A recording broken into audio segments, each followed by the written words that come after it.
A very good evening and thank you for joining GBS News at 9. My name is Stephen George and our sign language interpreter tonight is Adams Maina.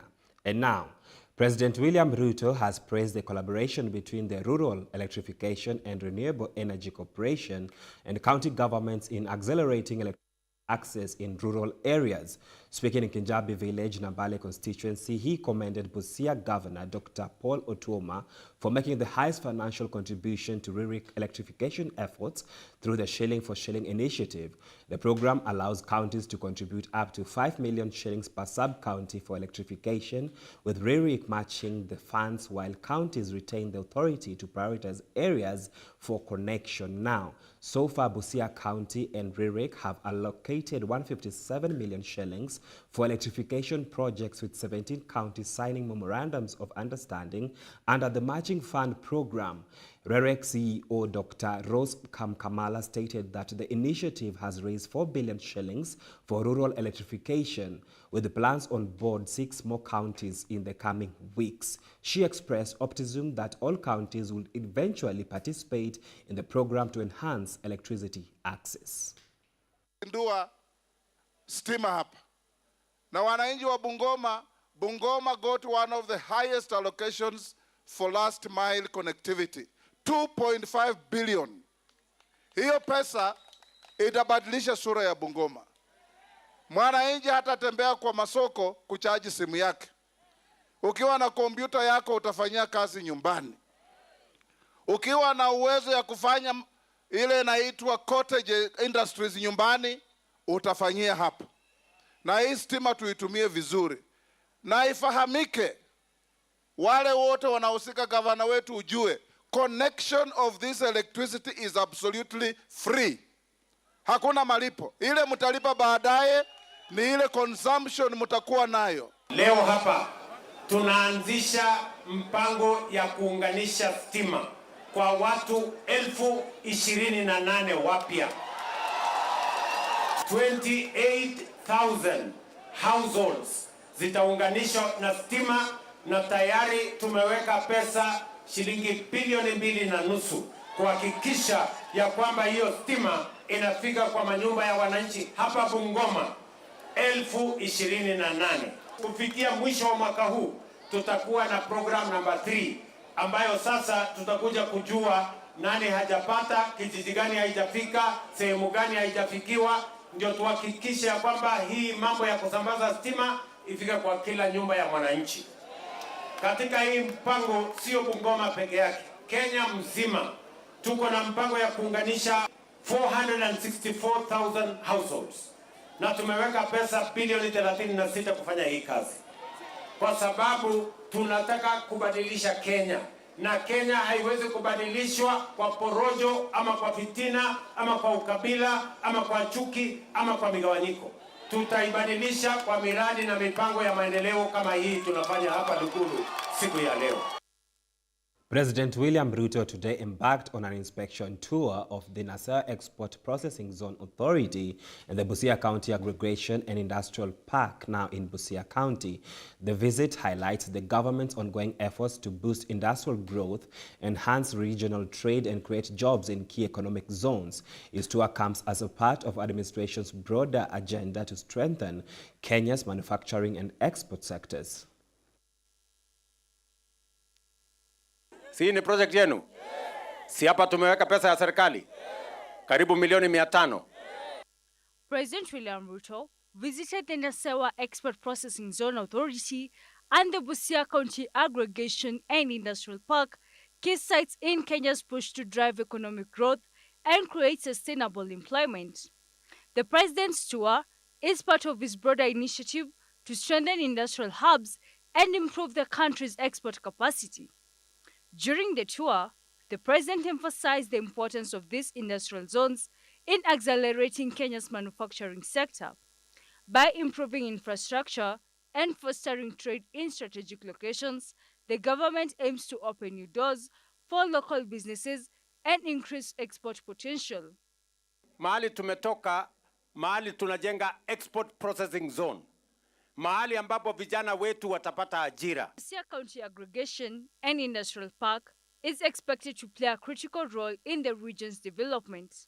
With its proximity to Uganda, the park is positioned as a key trade gateway for goods moving between Kenya and the East African region. Hii special economic zone na hii KAIP ndio ambayo tunataka kupatia kikaombele hapa.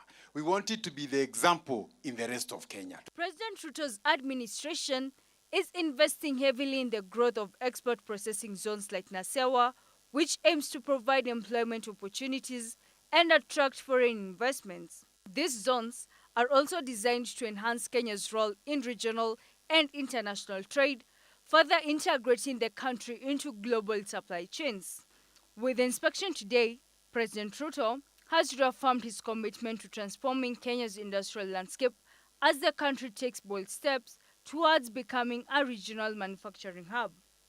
Irene Juguna, GBS News. President William Ruto has completed his 4th day of 6 days tour in Western region. The head of state, who started his tour in Kakamega County on Sunday, has visited all the Western region counties, and today he completed his visit in Busia County, touring Nambale and Teso South constituency. According to Ruto, states that his tour is aimed to promote development, but his critics have stated that the head of state has already launched his early campaigns ahead of 2027 general election. Davis Karani reports. Touring Busia County while opening several projects, President William Ruto's tour in the Western region has raised eyebrows in his opponents' eyes, who have stated that the head of state has commenced his 2027 general elections early campaigns amid his presidency while hanging on the development agenda. Could they be true? Mkulima wa kahawa analipwa bonus. Mkulima wa chai analipwa bonus. Ati mkulima wa miwa akilipwa bonus, ati watu wanaanza kuuliza maswali. Hawa watu wametembelewa na shetani. Na tuwaambie washindwe kabisa. So ule mtu ya sijui katikati sijui watermelon, ati anauliza maswali hiyo. Kichwa yake ni mzuri kweli mkipima? When he started his tour in Kakamega, his huntsmen too were full of attacks to his critics while defending the president, urging his critics to maintain their space. But at the same time, they urged the head of state to be firm in whatever that he does and promote national unity through his broad-based government. But his key defenders let out the cat again and again in these rallies. Tumesikia wenzetu wale vijana na wazee wa siasa wenye hawajui mwelekeo uko wapi, wakianza kusema ati ni makosa mtu wa Ingo kulipwa bonus. We want to tell you, Mheshimiwa ndugu yangu Kalonzo, rafiki yangu, if you continue telling lies about others, we'll be constrained to tell the truth about you. Even though the broad-based government agenda was passed to the people in every county that the head of state visited in the Western region, signs and symbols still headed into the political arena, as his team always rose into his defense following the attacks raised by Kalonzo Musyoka just a day ago, accusing the president of bribing other leaders to suppress others. They get MCS from Tanzania. We know what you are doing. And if you don't believe in the spirit of gangsterism, listen to this. 5 million shillings kwa meza. You sign impeachment, yanatembea, collect 2 million. Ukimaliza kazi, the 3 million utachukua. Is that the type of democratic leadership we expect? And the paymasters are known. I think we'll expose them as we go on. What makes the difference between a political rally and a development agenda rally constitutionally? Will Kenyans be subjected to early politics ahead of the 2027 general elections? Ati wanajaribu kushindana na sisi. Sasa wewe, mtu ya fitina, mtu ya ukabila, mtu ya share sijui mitego, utashindana na nani kwa hii Kenya? This is what we are sinking into for an in-depth report. Davis Karani, GBS News. The National Assembly Majority Leader, Honorable Kimani Ichung'wah, today spilled the beans on having warned the former Deputy President Rigathi Gachagua to stop attacking Raila Odinga and remove his traps, since Raila Odinga was untrappable. Now, Ichung'wah, who spoke in Taita Taveta at consultative meeting in Taita Taveta County, also called all leaders to remain united and asked the Deputy President Kithure Kindiki to unite all the people, since the office he occupies is a symbol of national unity. Sisi naibu wa rais tutakuwa hapo ili tusaidiane na nimesema nimekushukuru sababu ile kazi ilizembea miaka miwili. Tukipima shares, lakini sio mimi nilikuwa napima shares. Mimi mnajua sipimi shares. Tulipima shares. Wengine tukasema ati kazi yetu ni kuweka mitego. Sijui baba asiende wapi. Sasa wewe weka mitego yako, baba anaenda AU, wewe unaenda kijiji. Mitego sasa imenasa nani? Na unajua wakati nilisema Siaya, nikasema ukijaribu kuwekea baba mitego, wewe utapata umejitega mwenyewe. Mtu akanikasirikia, nikamwambia mimi ndugu yangu nakusaidia. Waachana na hii kazi ya mitego. Waachana na hii siasa ya ukabila. Watu wa Taita Taveta, kuna Wakikuyu wako huko, iko Wakamba, iko Wajaluo, iko Wakalenjin, iko kabila zote na jamii zote za Kenya wanaishi Taita Taveta. Vile vile hapa kwetu mlimani, mimi unasikia nilikuwa na ndoto ya kupata mrembo Mtaita. Kama ningepata angekuwa mtu ya mlima pia. Sasa tukisema tuongee mambo ya mlima kutoka asubuhi mpaka jioni, wewe hujui kitu ingine ni mlima. Naibu wa rais, wewe kuwa naibu wa rais wa Kenya, usikuwe naibu wa rais wa mlima. The High Court has ruled against an application from the Inspector General of Police, Douglas Kanja, and the Director of Criminal Investigation, Mohammed Amin, who has denied being served with orders to appear before court. The case involves the disappearance of 3 men in Mlolongo. Justice Chacha Mwita has now ordered the 2 police chiefs to appear before the court on the 30th of January.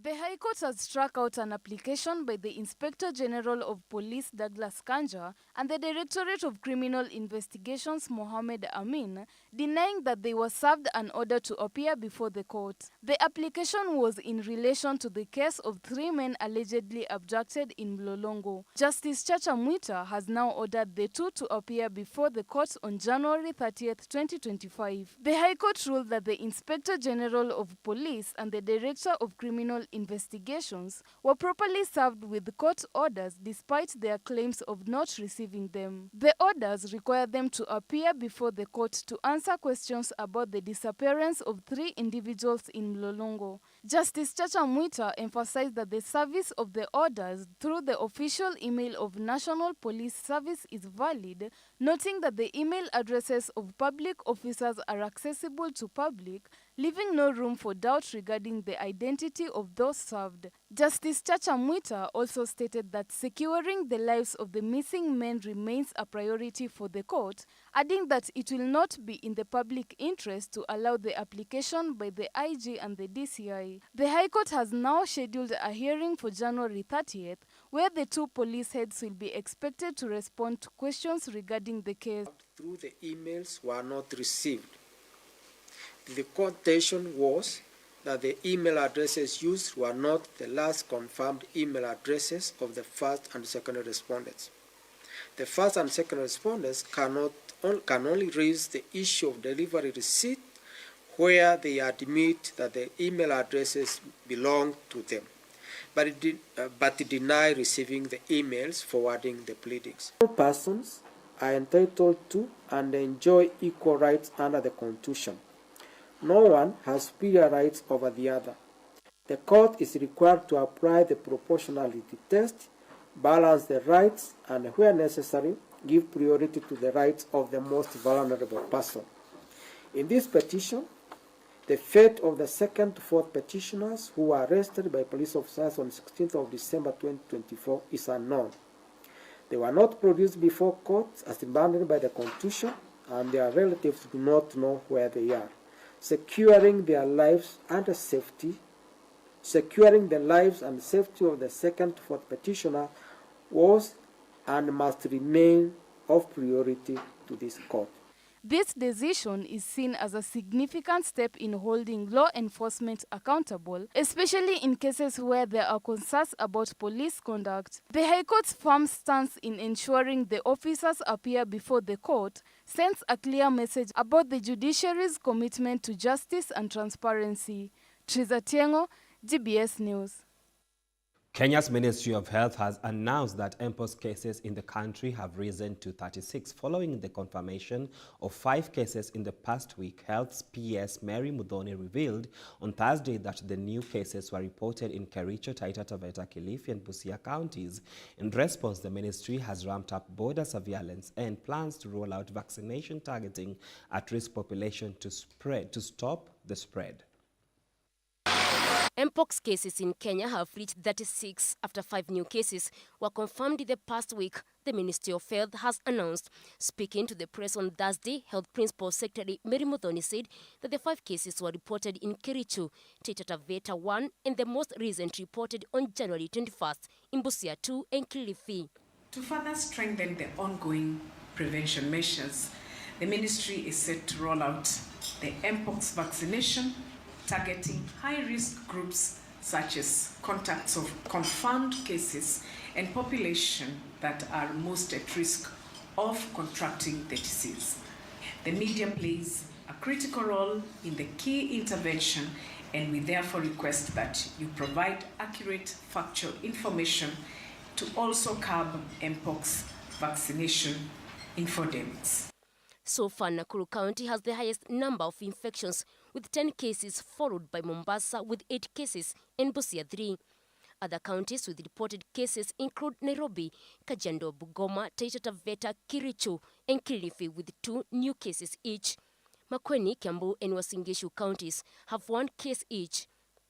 The Health PS therefore stated that the ministry plans to mpox vaccination, targeting those at risk while ensuring appropriate measures are put in place to protect children in schools.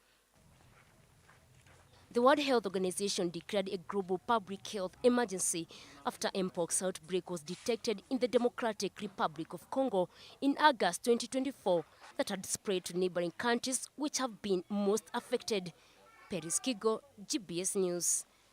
It is time for us to take a short break. Keep your feedback streaming into our social media handles at GBS TV Africa. Our SMS line is 244. We'll be right back.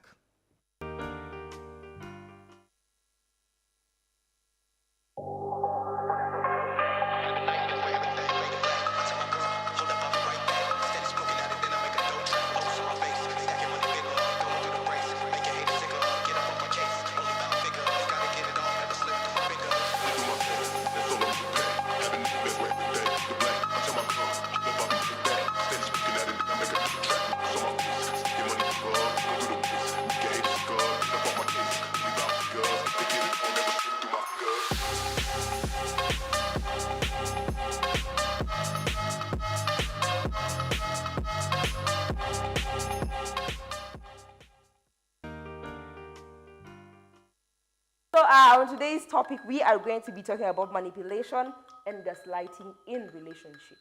Manipulation and gaslighting in relationships. Vitu zinahappen hapa nje imekuwa privilege kwangu kuja kuongea cause most of the things zinahappen hapa nje ziko according to that show. If you love the man, because so unajua if you love akili inafungika na macho, you won't see anything negative in the relationship. So this guy I was dating back then, so he was more of a drunkard, he bangy and stuff. So I come home, and like this time I come home, like he started with drunk. So like anani force kufanya like, you know, that stuff when you gonna harm you kufanya this thing, like I have to do it. Need drugs na control. You said you have never been in a manipulative relationship, right? I've been in several, but not in any manipulative relationship. Not manipulative, maybe toxic, but not manipulative. Toxic you have? Yeah. Manipulative, no. Kuchezwa nao ni lazima. Lakini wewe unacheza ama wewe unachezana? Zote. Hiyo ingekuwa funny. I'm going to do anything to keep this relationship. You are trying to force issues na mimi sikutaki. Si uende. Ni sawa. Wa. Out ya, mapenzi wewe. Ogopa. Karibu sana.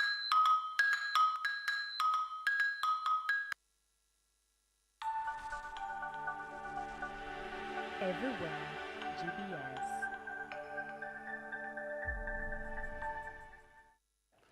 Welcome back. Protests have erupted in Nakuru County as local residents express their outrage over disappearance of Brian Odhiambo, a 31-year-old fisherman allegedly taken by the Kenya Wildlife Service. Now, the unrest began on the 18th of January when Odhiambo was reportedly arrested while fishing in restricted area of Lake Nakuru National Park. His family and community members have voiced their demands for his release, citing a troubling pattern of harassment by KWS officers towards fishermen in the region.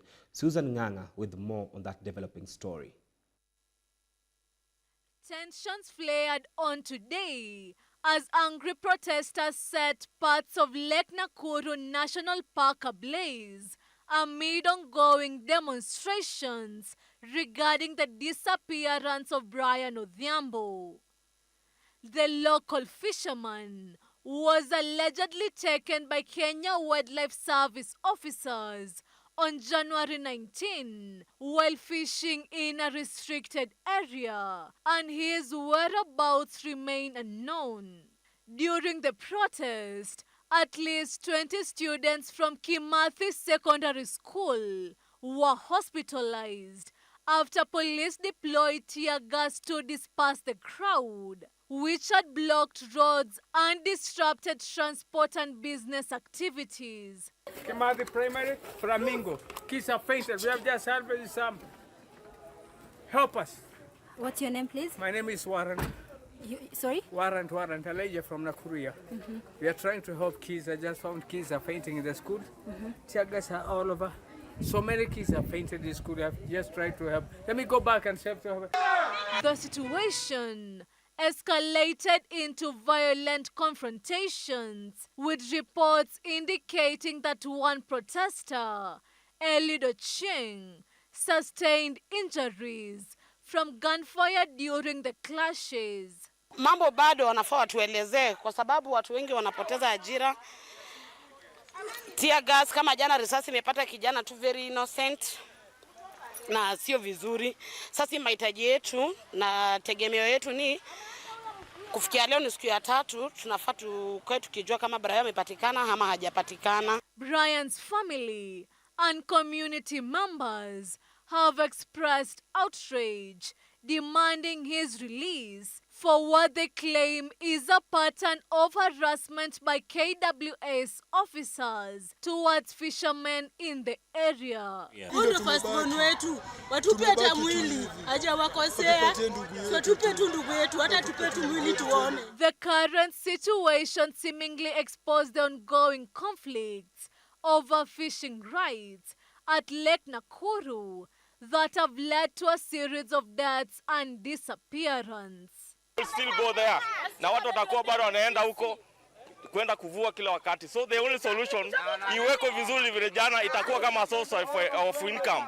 Na kwa county government at the same time iwe kama a source of employment kwa vijana wetu. Susan Nganga, GBS News. The Nyanza International Investment Conference has received a significant boost following its endorsement by the Kenya National Union of Teachers, NAT, the country's largest teachers body led by Secretary General Collins Oyu. NAT has pledged full support for the event and committed to mobilizing teachers from its 110 branches nationwide. The conference, set for February 6th to 8th next month in Kisumu City, aims to attract investors and professionals to drive economic transformation agenda. Now, according to the Deputy Chief of Staff Eliud Owalo, the conference seeks to bridge the gap between professional expertise and government-led development. He emphasized that the initiative will provide a platform for professionals and investors to contribute directly to Nyanza's growth, moving beyond reliance on government efforts. Now, the Lake Region Economic Bloc, representing 14 counties, has also thrown its weight behind the event, with international partners such as the European Union, India, South Korea, and the UK and the US showing interest. NAT's involvements add an educational dimension to the conference, now reinforcing the role of teachers in national development. By extension, or by and large, you are developing the child. When you develop the child, the family from where the child comes from definitely will get what you stand for. You talk to the teacher. Yes. to talk to the learners. The parents will get it.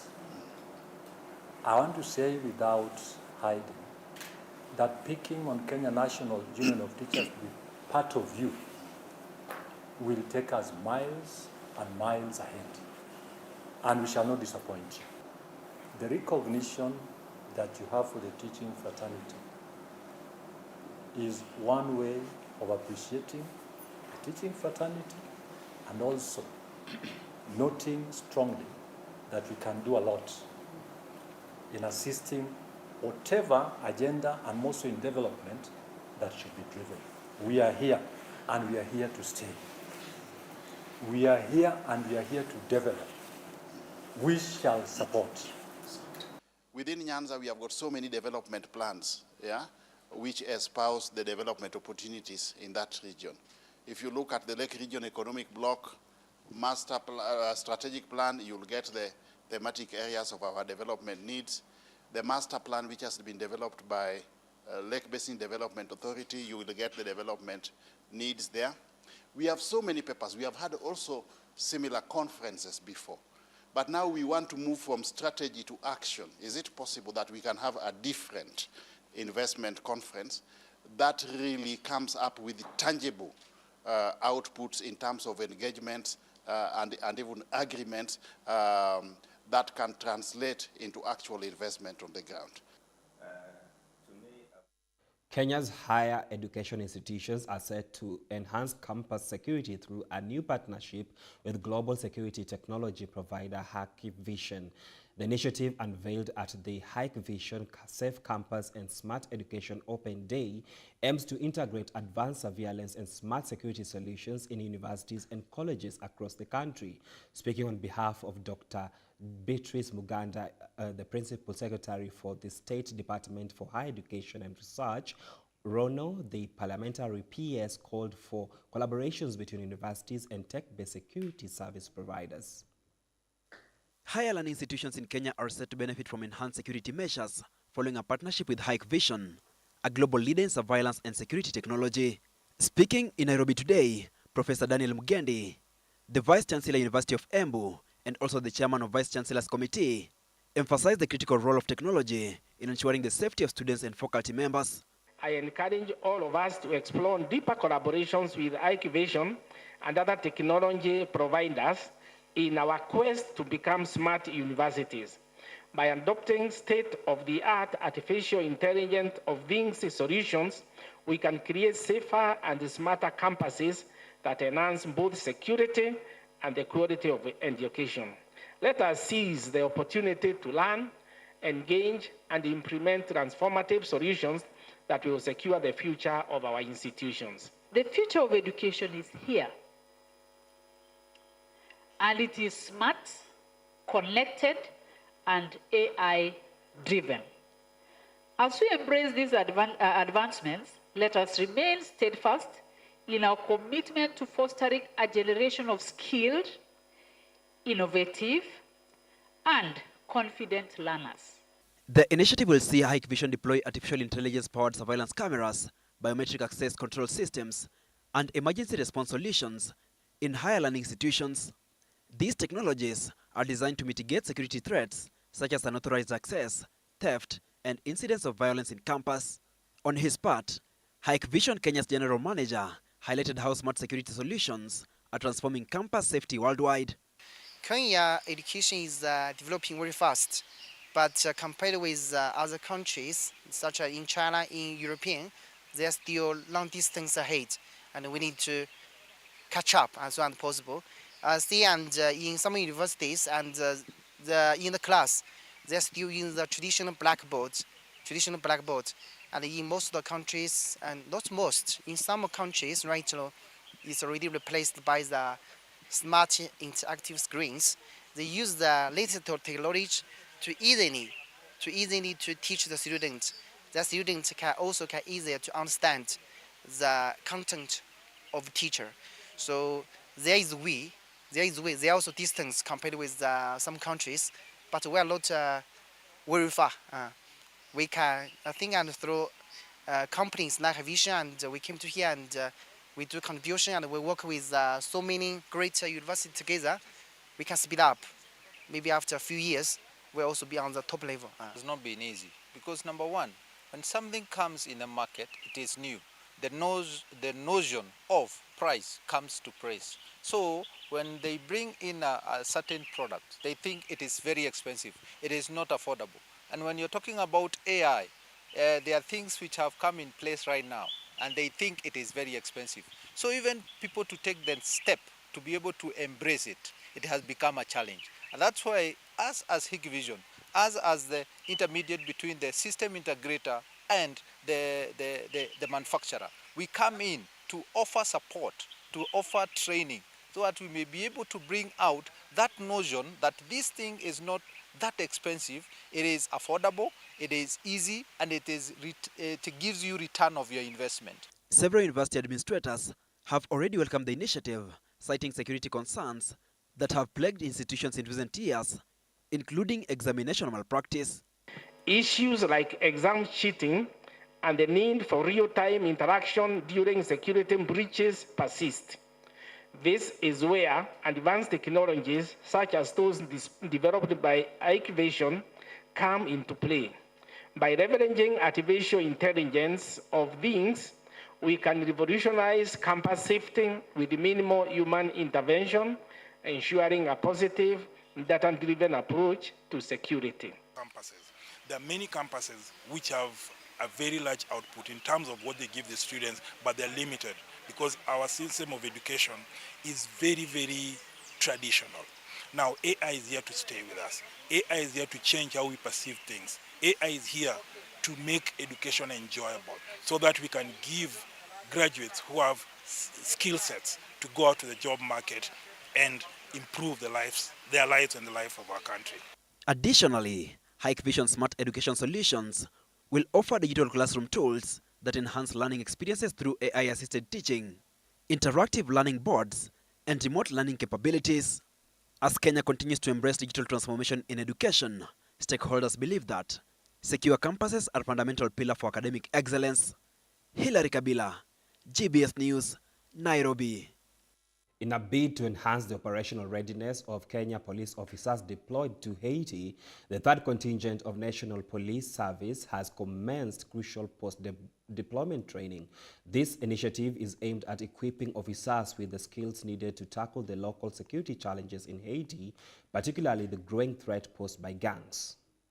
The third contingent of National Police Service officers deployed to Haiti as part of multinational security support mission has begun post-deployment training to enhance their readiness and effectiveness in addressing local security challenges. Charles Otieno, the Director of Training at Multinational Security Support, emphasized that in-theater training is a vital follow-up to pre-deployment training. He explained that the training is designed to familiarize officers with the unique demands of their mission and clarify their roles. He added that the tactical component of the training focuses on equipping officers with essential operational skills, including weapon handling, effective use of equipment, tactical combat casualty care, first aid using HFX-induced kits, and surveillance techniques employing tools such as drones and night vision goggles. These skills are crucial for navigating the complex security environment they face. Sir Charles Otieno explained that the training content is developed based on an analysis of operational challenges and gaps identified through patrol reports,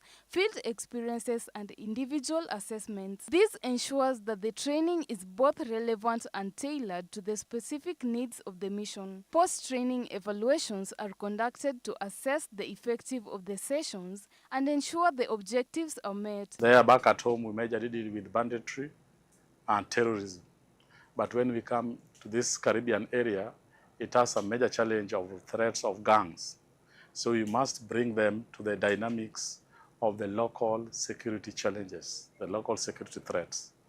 So basically the trainings which we have here is just orientation kind of training to help them address the threats that they have. The challenge we have here is something which is doable, although it's tough, but we are also tough and we are equal to the task, and we are seeing light at the end of the tunnel. Soon you will realize that it is done and accomplished the way it was to be.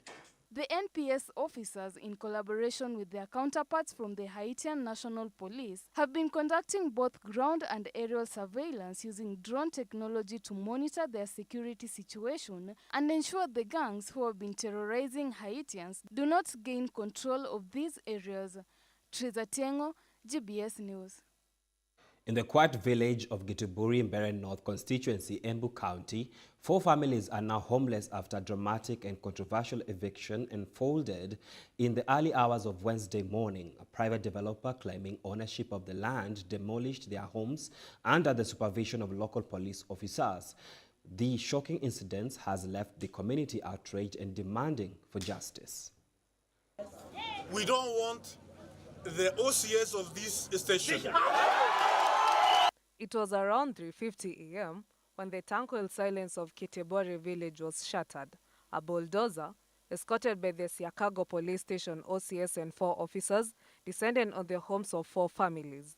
The demolitions were reportedly carried out to enforce a court order eviction, with the developer asserting they had purchased the land from the family's late father.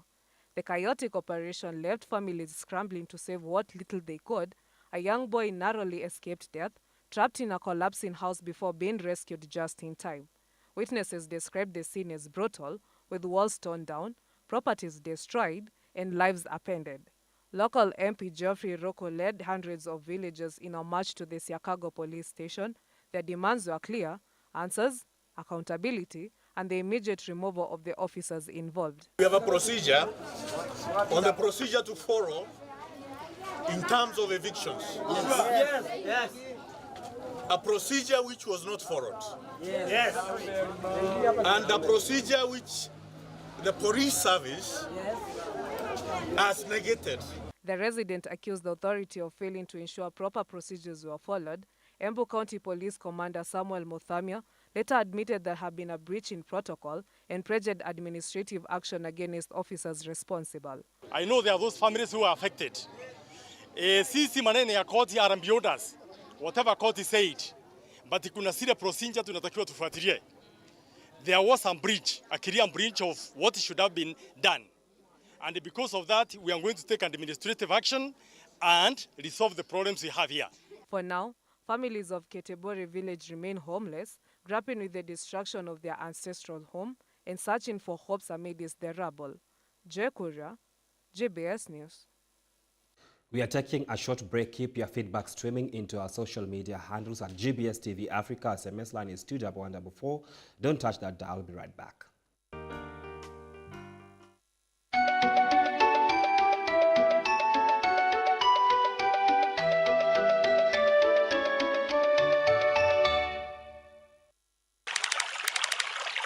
Water remains to be the world's most precious commodity, but is the most misused. In times of drought, saving water is the only solution to making sure you have it. Don't use the shower when water is scarce. Instead, use the basin while bathing. Repair all leaking taps and pipes. Wash your car only whenever necessary. If not, use a piece of cloth to wipe it clean. Do not use the hose pipe to water your garden. Instead, use the water you clean your vegetable with to water your flowers. Do not release wastewater into rivers. Note that your downstream is someone else's upstream. Of all the waters available on Earth, only 1% is fit for human consumption. Every drop counts.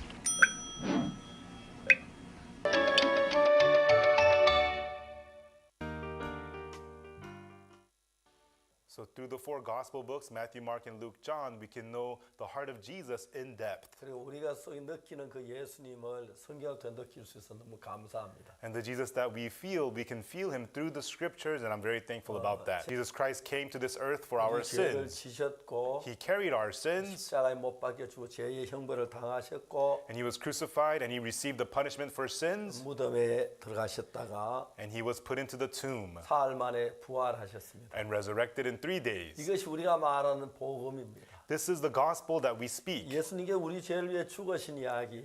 about how Jesus died for our sins, the purpose of Jesus being crucified. 우리 죄를 담당하기 위하여 십자가에 못 박혀 죽으셨습니다. He was crucified to pay for our 그래서 sins. 예수 십자가에 못 박혀 죽으심으로 우리 죄가 분명히 씻어졌는데 And through Jesus being crucified, clearly our sins have been washed clean. 참 안타깝게도 많은 사람은 여전히 죄인이라고 말합니다. However, unfortunately, many people still say that they are sinners.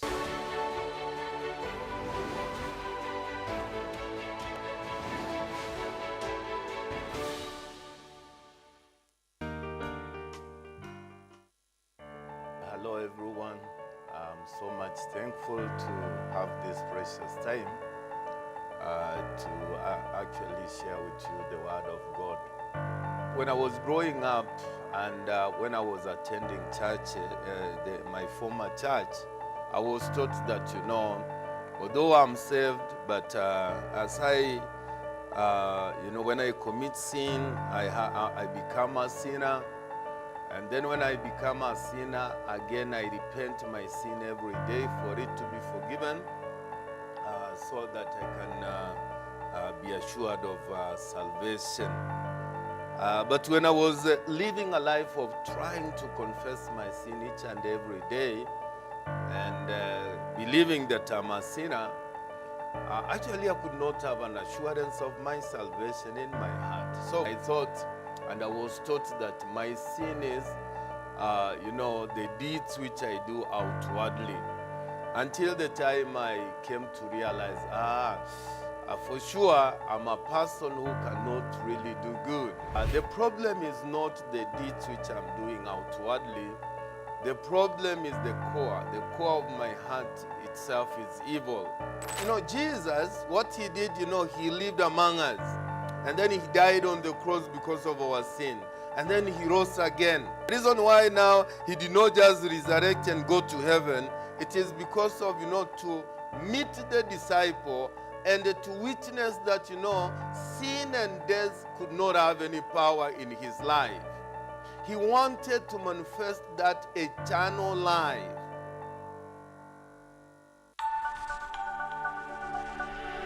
Everywhere, GBS.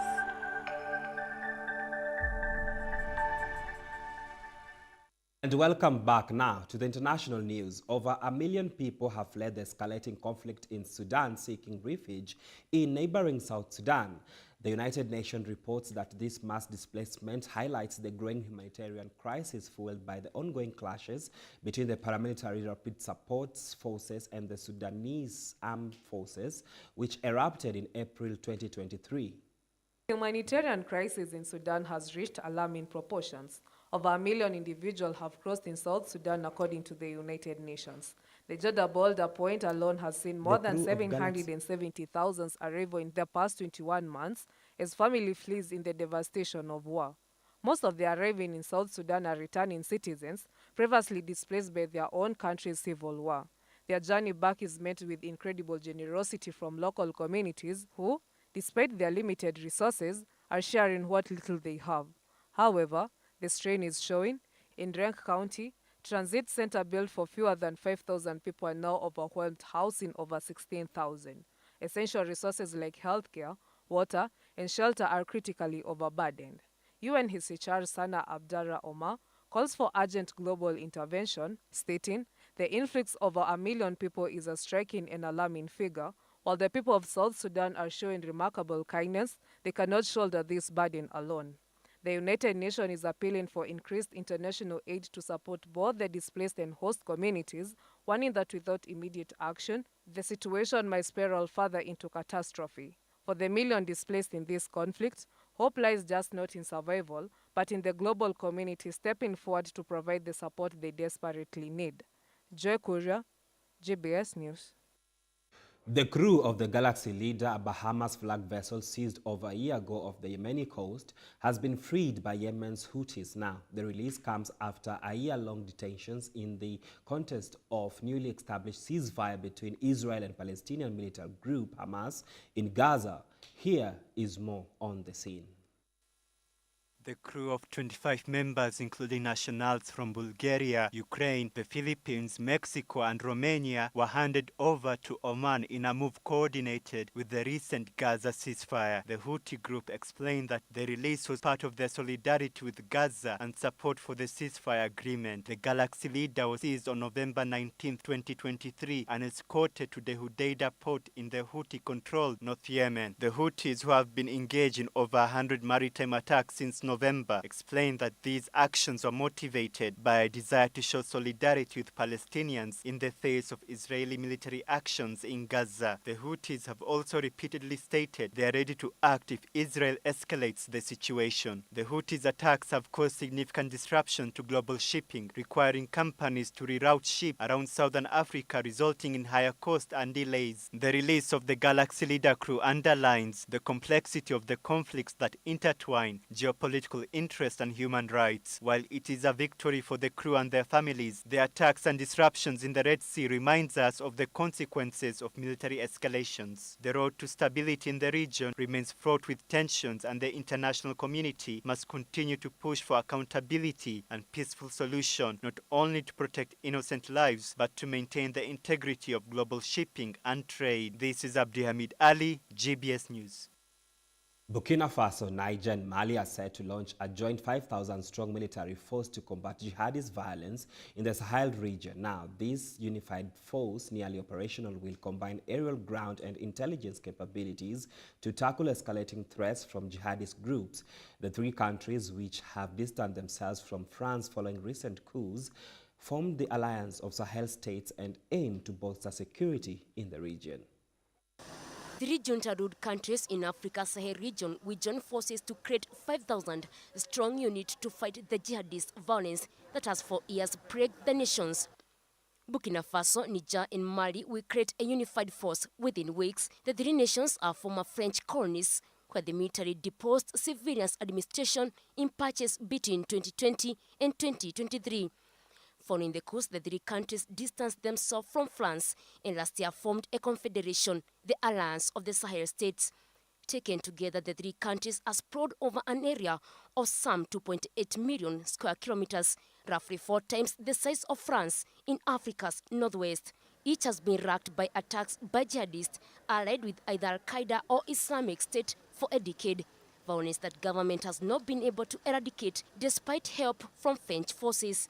The three countries already carry out joint anti-jihadist operations, especially in the region where their borders meet, where the attacks are the most frequent. After the coups, the three nations expelled French forces that has been assisting in the battle against jihadists, opted out the ECOWAS regional organization, deeming it unhelpful for their requirements, and have sought new alliances with countries like Russia, which is aiming to increase its presence in the region. Paris Kigo, GBS News. A fast-moving wildfire broke out in the mountains north of Los Angeles, consuming an estimated of 21 square kilometers of land and prompting mass evacuations. The huge fire, which erupted in the Castic Lake area, threatened the safety of thousands of local residents and sent a massive plume of smoke into the sky. Here is more on that report. The huge fire igniting in the Castaic Lake area of Los Angeles County has caused a wide-scale emergency, leading to thousands of evacuation orders. Local authorities raised the alarm as the flames spread rapidly across trees and bushes, forcing residents to flee from their immediate danger zones.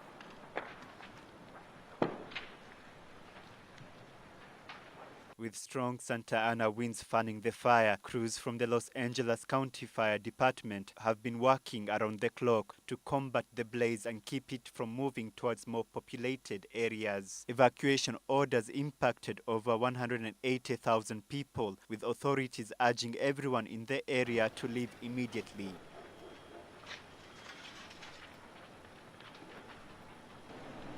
economic losses estimated to top $250 billion.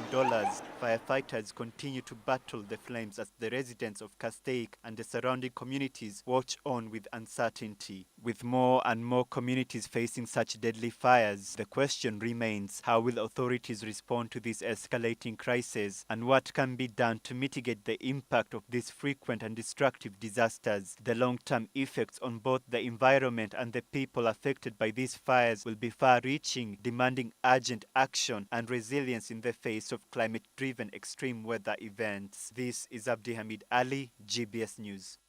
China has launched its first heterogeneous humanoid robot training center in Shanghai.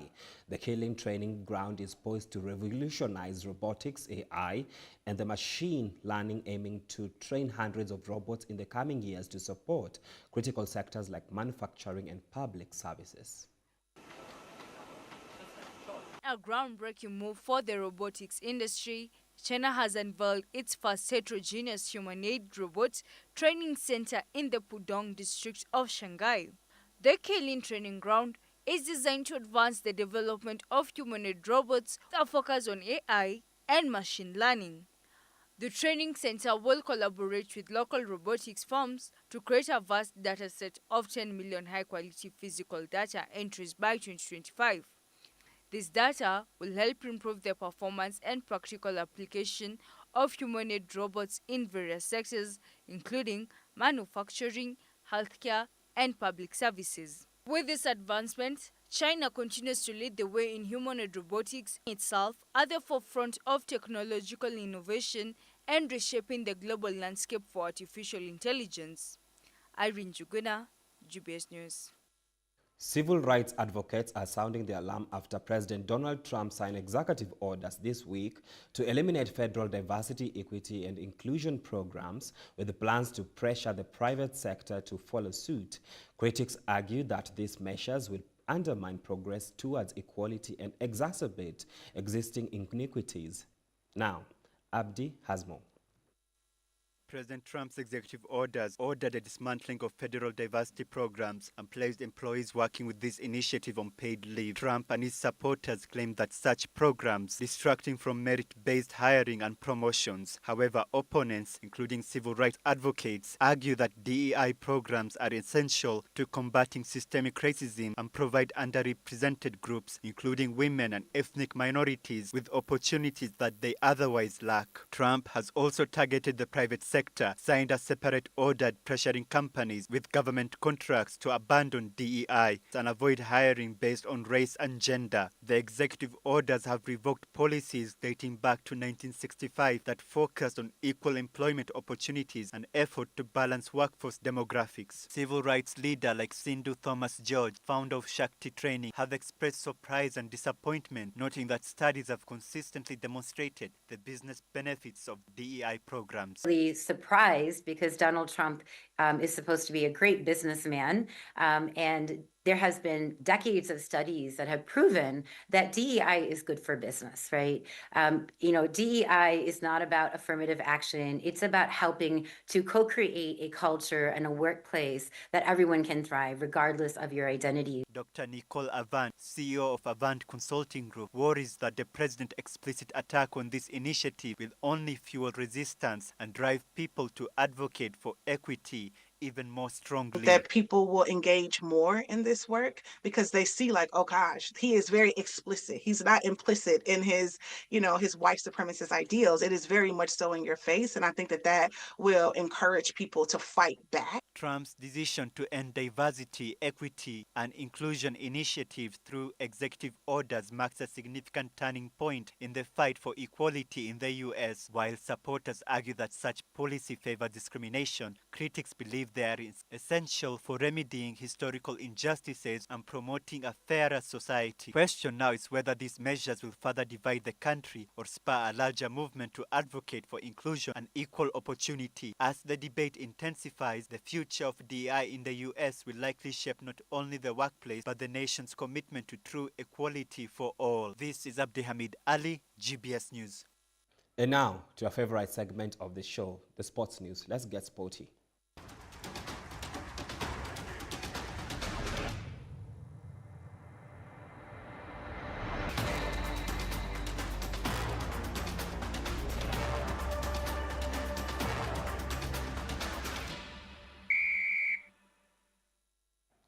The Kenya national women rugby sevens team, the Kenya Lionesses, will host the Polish women team in an exciting rugby-friendly match on Saturday at Ria Grounds in Nairobi. The Poland women's team arrived in Kenya earlier this week and held their first training session at Ngong Road grounds on Tuesday to familiarize themselves with the field. Their preparations will continue with another training session on Friday at the same venue. Kenya Lionesses and Poland are battling to secure a spot in the prestigious World Rugby Series. Both teams are using this friendly match as part of their preparation for the World Rugby Challenger Series, a two-legged tournament set to take place in South Africa in March 2025. The Challenger Series features 12 teams, with the top 4 advancing to the playoffs in Los Angeles on May 3rd to 4th, 2025. The top 4 teams from Los Angeles playoff will earn qualification to the World Rugby Series. The last encounter between the two teams was at the third leg of the Challenger Series in Poland in May 2024. In that match, Poland defeated Kenya 21-10 in the semi-finals of the main cup. The Challenger Series will also feature Argentina, Belgium, Colombia, Czech Republic, Hong Kong, Mexico, Samoa, South Africa, Thailand, and Uganda. From 80 meters.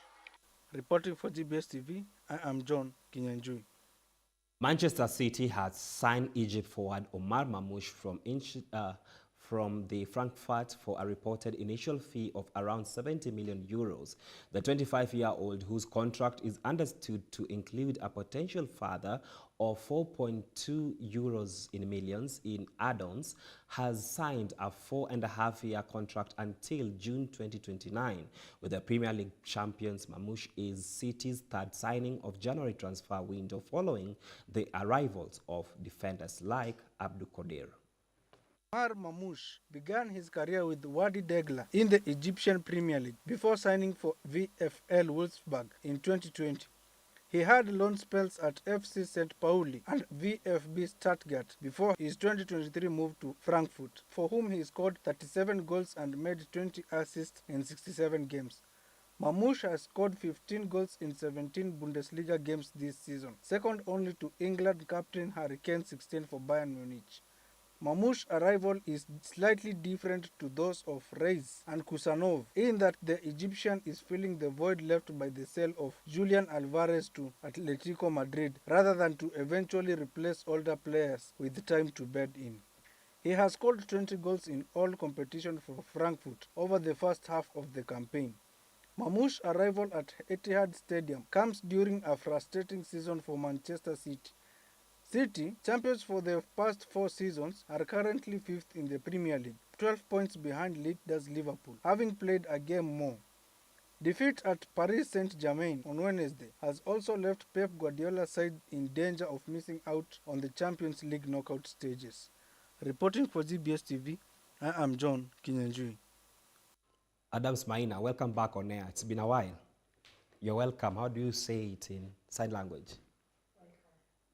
Oh, and that's all we had for you tonight at GBS News at 9. It is always a pleasure having you on board. Let's do this again next time, same channel. My name is Stephen George, and our sign language interpreter tonight has been Adams Maina. Have yourself a wonderful night.